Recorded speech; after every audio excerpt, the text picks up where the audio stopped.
नमस्कार साथियों।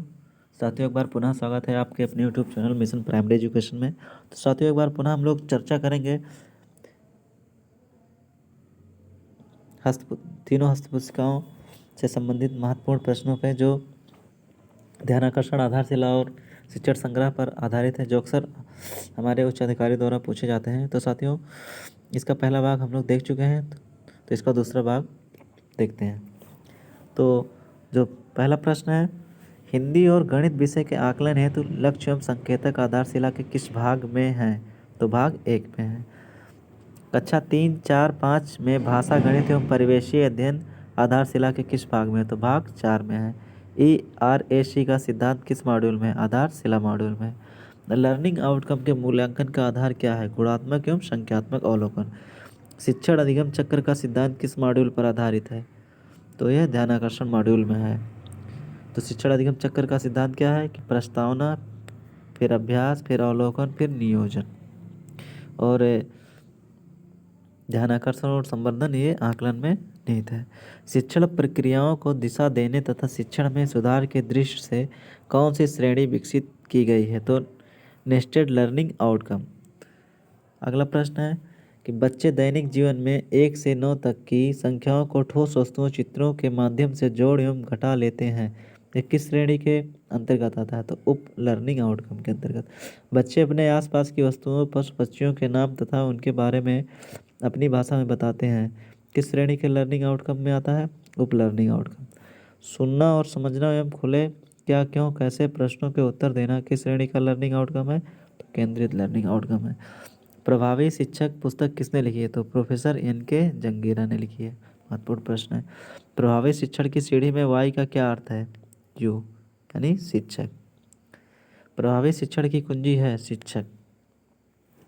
मैं कल से नहीं, आज से ही अपने शिक्षण कार्य को बाल केंद्रित बनाऊंगा। यह मॉड्यूल किस मॉड्यूल का कथन है? तो यह शिक्षण संग्रह मॉड्यूल का कथन है।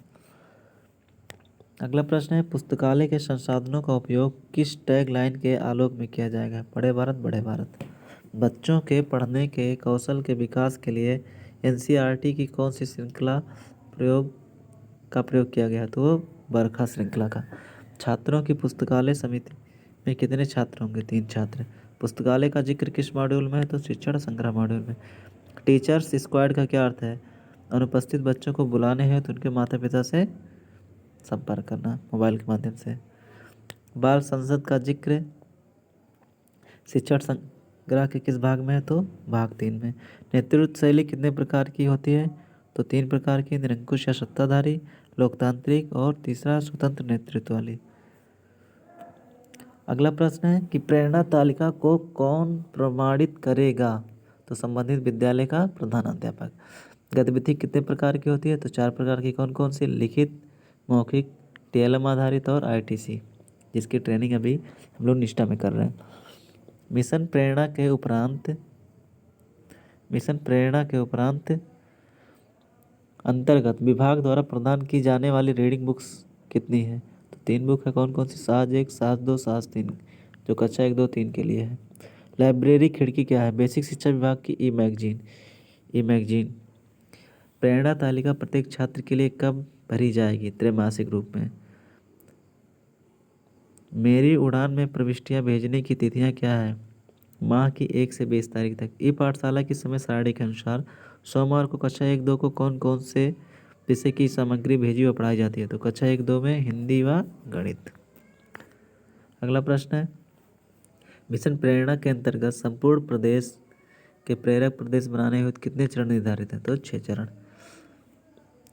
अब्राहम लिंकन का पत्र किस मॉड्यूल में छपा है? आधारशिला मॉड्यूल में। PRE का फुल फॉर्म क्या है? Print rich environment.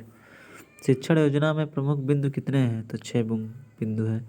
Learning outcome, प्रकरण, सीखने की प्रक्रियाएं, गतिविधियां, गृह कार्य, आगामी योजनाएं। बच्चे किसी यात्रा का वर्णन अपने शब्दों में लिख पाते हैं। किस कक्षा के आउटकम की दक्षता है? कक्षा 4 की। मानचित्र में अपने जिले, राज्य व देश का नाम निकाल लेते हैं। किस कक्षा की दक्षता है? कक्षा 3 की। प्रेरणा तालिका में एक साथ कितने बच्चों का नामांकित किया जा सकता है? 30 बच्चों को। प्रेरणा सूची के अनुसार हर कक्षा में कितने लर्निंग आउटकम है? कक्षा 1 से 3 में 14 लर्निंग आउटकम है। कक्षा 4 से 5 में 16 लर्निंग आउटकम है। महत्वपूर्ण प्रश्न है, प्रेरणा सूची की सर्वोत्तम व्याख्या क्या हो सकती है? तो कक्षावार या विषयवार फोकल लर्निंग आउटकम की सूची। ELPS किस विषय से संबंधित है? तो गणित विषय से संबंधित है। सामान्य शिक्षण कक्षा की विशेषता है वाक टाक। पाठ पढ़कर 5-7 वाक्यों में उत्तर लिखना किस कक्षा के आउटकम की दक्षता है? तो कक्षा 5 की दक्षता है। यातायात नियमों की सामान्य जानकारी किस कक्षा की दक्षता है? तो कक्षा 3 की दक्षता है।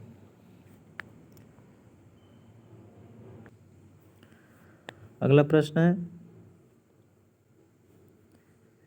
कि मिशन प्रेरणा के अंतर्गत संपूर्ण प्रदेश के प्रेरक प्रदेश बनाने में कुल कितने चरण निर्धारित हैं? तो ये 6 चरण निर्धारित हैं।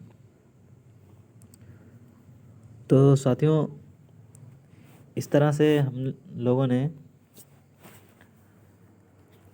तीनों हस्त पुस्तिकाओं जो आधारशिला, ध्यानाकर्षण और शिक्षण संग्रह पर आधारित महत्वपूर्ण प्रश्नों को देख चुके हैं, जो कि हमारे उच्च अधिकारियों द्वारा पूछे जाने के लिए, हमारी खुद की परीक्षा के लिए, हमारी खुद की जानकारी के लिए बहुत ही इम्पोर्टेंट था।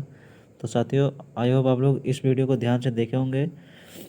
तो जो